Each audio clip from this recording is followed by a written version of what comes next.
warahmatullahi wabarakatuh. Perkenalkan, nama saya Derik Mariadi. Saya perwakilan dari kelompok 4 yang akan mempresentasikan tentang pengelolaan pendidik dan tenaga kependidikan.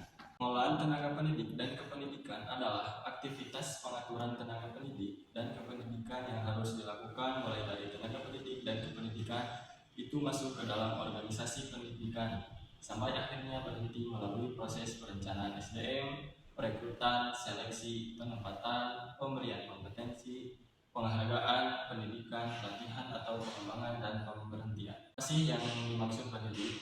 Pendidik merupakan tenaga profesional yang bertugas merencanakan dan melaksanakan proses pembelajaran, menilai hasil pembelajaran, melakukan pembimbingan dan pelatihan, serta melakukan penelitian dan pengabdian kepada masyarakat, terutama bagi pendidik pada perguruan tinggi. Undang-Undang Sistem Pendidikan Nasional Nomor 20 Tahun 2003 Pasal 39 Ayat 2. Di sini apa sih tenaga kependidikan itu?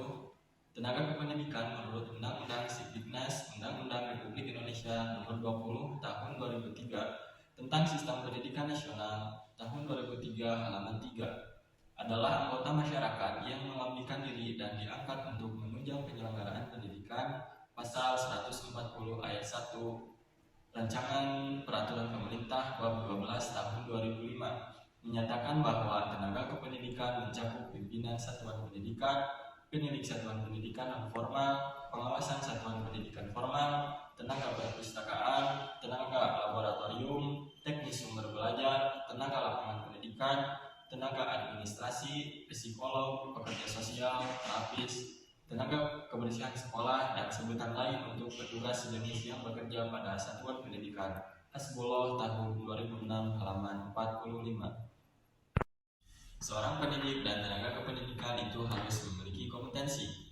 Kompetensi merupakan landasan dasar karakteristik orang dan mengindikasikan cara berperilaku atau berpikir, menyamakan situasi dan mendukung untuk periode waktu yang lama. Spencer dan Spencer tahun 1993 halaman 9.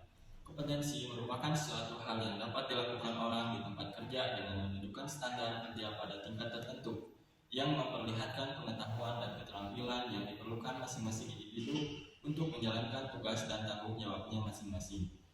Kompetensi yang dimiliki oleh masing-masing individu akan turut mempengaruhi tingkat ketercapaian tujuan organisasi. Sukses atau tidaknya sebuah organisasi akan sangat dipengaruhi kompeten yang dimiliki oleh masing-masing individu. Profesi. Saifuddin mengemukakan bahwa profesional menyangkut 3 hal, yaitu berhubungan dengan profesi, memerlukan kepandaian khusus, dan mengharuskan adanya pembayaran untuk melakukannya. Profesionalisme dapat diartikan sebagai suatu sikap dan kondisi atau tingkat performance yang ditunjukkan oleh individu dengan profesional sesuai dengan profesi yang dijalankannya. Selanjutnya ada dimensi kompetensi dan profesionalitas. Dimensi kompetensi yang harus dimiliki oleh guru yang terdapat dalam Undang-Undang Nomor 14 Tahun 2005 tentang guru dan dosen terdiri dari yang pertama, dimensi kompetensi pedagogik yang dijabarkan ke dalam indikator sebagai berikut. Yang pertama ada pemahaman wawasan landasan pendidikan. Yang kedua ada pemahaman terhadap peserta didik. Yang ketiga ada perencanaan dan pelaksanaan pembelajaran. Yang keempat ada pemanfaatan teknologi pembelajaran. Yang kelima ada evaluasi hasil belajar. Dan yang terakhir ada pengembangan peserta didik. Yang kedua, dimensi kompetensi kepribadian yang dijabarkan ke dalam indikator sebagai berikut. Yang pertama ada memiliki pengetahuan penunjang tentang kondisi peserta didik. Yang kedua, memiliki pengetahuan tentang materi pembelajaran. Yang ketiga, memiliki pengetahuan tentang perkembangan peserta didik. Yang keempat, memiliki kemampuan memotivasi peserta didik. Dan yang terakhir ada mampu menjadi panutan dari suri tauladan. Selanjutnya ada dimensi kompetensi sosial yang dijabarkan ke dalam indikator sebagai berikut. Yang pertama, mampu berinteraksi dengan sejawat. Yang kedua, mampu berkomunikasi dengan masyarakat. Yang ketiga, mampu bergaul dan melayani masyarakat dengan baik. Yang keempat, mampu mendorong dan menunjang kreativitas masyarakat. Dan yang terakhir, menjaga emosi dan perilaku yang baik dan menjadi suri tauladan dan panutan masyarakat. Selanjutnya ada dimensi kompetensi profesional yang dijabarkan ke dalam indikator sebagai berikut. Yang pertama, menyelenggarakan administrasi sekolah. Yang kedua, menyelenggarakan penelitian penelitian. Yang ketiga, merencanakan sistem pembelajaran. Yang keempat, melaksanakan sistem pembelajaran. Yang kelima, mengevaluasi sistem pembelajaran. Dan yang terakhir, mengembangkan sistem pembelajaran. Seorang tenaga pendidik dan kependidikan harus mampu bersaing dengan yang lain agar dapat terus meningkatkan kualitas pelayanan. Di samping untuk peningkatan karirnya, mengutip dasar salah satu pendapat yang menyatakan bagaimana cara meningkatkan karir secara umum, yaitu terdiri dari yang pertama ada selling skill. Guru harus mampu menjual dirinya melalui pengetahuan, keterampilan, dan keahlian yang dimilikinya, serta harus memiliki tanggung jawab untuk menciptakan nilai tambahan bagi hasil kinerjanya. Yang kedua adalah interpersonal skill.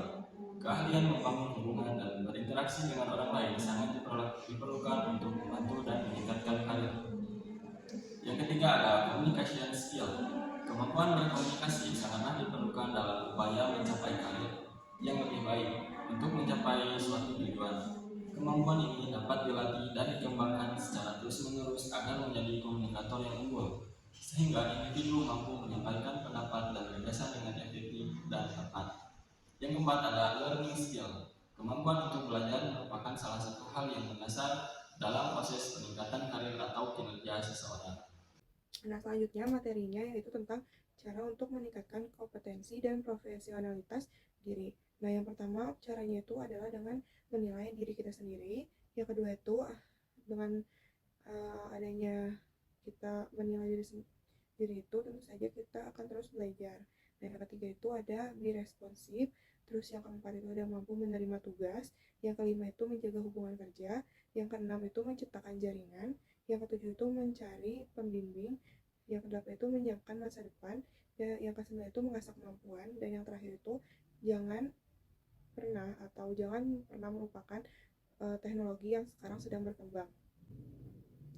Nah, selanjutnya itu ada kompetensi pendidikan dan tenaga kependidikan. Nah, yang pertama itu ada kompetensi pendidik. Ini menurut Kamus Besar Bahasa Indonesia atau KBBI, profesionalisme itu merupakan profesionalisme dengan profesi atau bidang pekerjaan yang berdasar pendidikan atau keahlian tertentu.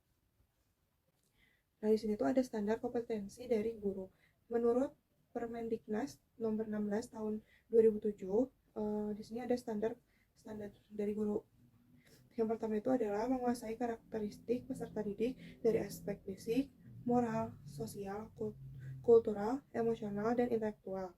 Yang kedua itu menguasai teori belajar dan prinsip-prinsip pembelajaran yang akan disampaikan oleh atau kepada peserta didik. Yang ketiga itu adalah pengembangan kurikulum yang terkait dalam bidang pengembangan yang dianggap ampuh diterapkan di dalam pembelajaran. Yang keempat itu adalah penyelenggaraan kegiatan pengembangan yang mendidik. Yang kelima itu adalah pemanfaatan teknologi informasi dan komunikasi untuk kepentingan penyelenggaraan kegiatan pengembangan yang mendidik. Yang terakhir itu ada fasilitas pengembangan potensi peserta didik untuk mengaktualisasikan berbagai potensi yang dimiliki oleh peserta didik. Nah, selanjutnya itu adalah pengembangan profesi guru. Untuk menjadi seorang tenaga profesional, dalam hal ini tuh guru harus mampu memenuhi persyaratan yang dibutuhkan untuk menjadi seorang guru yang profesional. Untuk memberikan gambaran tentang guru yang profesional di masa depan perlu melihat karakteristik dari masyarakat itu sendiri di era global saat ini. Nah, di sini tuh menurut Pilar tahun 1999 bahwa setidaknya terdapat 4 karakteristik masyarakat di abad 21 ini. Yang pertama itu adalah masyarakat teknologi. Jadi masyarakat teknologi ini tuh lebih melek atau lebih paham tentang teknologi dan penggunaannya yang dapat mengubah pola pikir atau cara bertindak dalam kehidupan sehari-hari gitu. Nah, terus ada masyarakat terbuka. Jadi seiring berkembangnya teknologi komunikasi yang semakin pesat menjadikan komunikasi antar individu semakin cepat dan dekat tanpa adanya sekat maupun hambatan, sehingga melahirkan masyarakat yang lebih terbuka pola pikirnya. Selanjutnya itu ada masyarakat mandani. Nah, mandani sendiri itu merupakan masyarakat yang saling menghormati atau saling menghargai dengan mengakui hak-hak dari setiap asasi manusia. Nah, terus masyarakat ini tuh akan ikut bertanggung jawab dalam kehidupan masyarakat. Itu selanjutnya itu ada pengembangan profesi guru. Ada 4 standar pengembangan dari profesi guru itu. Yang pertama itu ada pengembangan profesi A, yaitu pengembangan profesi untuk para guru sains yang memerlukan pembelajaran isi sains yang diperlukan melalui perspektif dan metode. Yang kedua itu ada standar pengembangan profesi B, yaitu pengembangan profesi untuk guru sains yang memerlukan pengintegrasian pengetahuan sains, pembelajaran, pendidikan, dan siswa juga menerapkan pengetahuan terhadap pengajaran sains. Nah, terus yang ketiga itu ada standar pengembangan profesi C, yaitu pengembangan profesi para guru memerlukan bentuk pemahaman dan kemampuan untuk pembelajaran sepanjang masa. Nah, terus ada profesi D dengan profesi untuk guru sains harus koheren atau berkaitan dengan pembelajaran dan juga terpadu. Nah, selanjutnya itu ada tenaga kependidikan. Jadi tenaga pendidik itu ada tata usaha. Nah, untuk tugas tata usaha sendiri itu menurut Abi Farhan disebutkan bahwa administrasi ketatausahaan merupakan subsidiaritas organisasi, dalam hal ini adalah organisasi sekolah. Kegiatan utamanya adalah mengurus sebagai bentuk administrasi sekolah melalui surat, menyurat, dan juga dengan investasi barang-barang untuk di sekolah gitu. Di tata usaha ini juga merupakan proses catat mencatat dokumen yang akan diberikan kepada kepala sekolah, dan juga proses pengambilan keputusan dan proses pembuatan laporan program yang dilakukan di sekolah oleh peserta didik. Nah, selanjutnya itu ada tugas pokok bendaharawan di sekolah. Untuk tugasnya itu ya pasti bertanggung jawab kepada keuangan, yaitu kepada melaksanakan administrasi keuangan meliputi keuangan rutin, juga USHD atau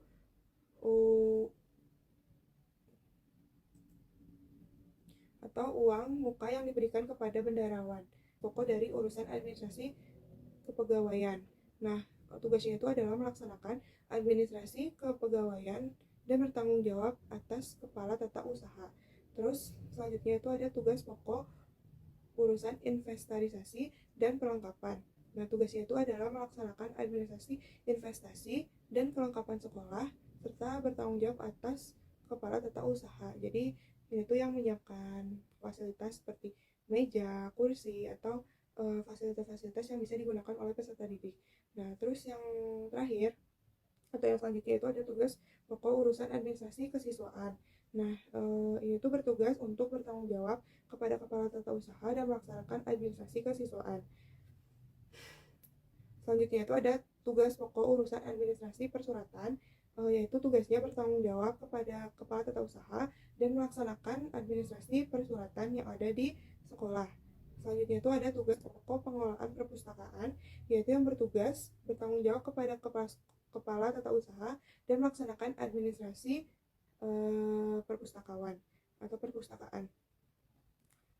Selanjutnya, yang terakhir itu ada tugas pokok pengelolaan laboratorium yang bertugas bertanggung jawab tentu saja kepada kepala usaha dan juga melakukan kegiatan administrasi laboratorium. Nah, sekian dari penjelasan saya dan juga teman saya Tiar. Semoga penjelasan ini dapat dipahami.